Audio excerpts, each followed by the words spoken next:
வட இந்தியா தென்னிந்தியான்னு அடிக்கடி டிபேட் நடக்கிறத நாம பார்த்துக்கிட்டு தான் வந்துகிட்டு இருக்கோம். சரி, அதுல நார்த் இந்தியா சவுத் இந்தியாவோட பெர்ஃபார்மன்ஸ் எப்படி இருக்குன்னு பார்க்கலாம் வாங்க. அதுக்கு முன்னாடி நம்ம சேனலுக்கு ஒரு சப்ஸ்கிரைப் பண்ணி வச்சுக்கோங்க.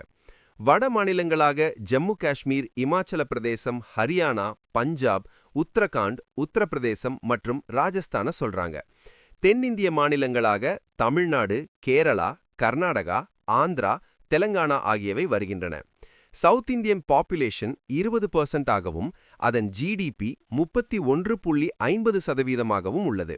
இதேபோல் நார்த் இந்தியன் பாப்புலேஷன் 43%ஆகவும் அதன் ஜிடிபி 25.50%ஆகவும் உள்ளது. South Indian per capita income $3200ஆகவும் North Indian per capita income $2500ஆகவும் உள்ளது.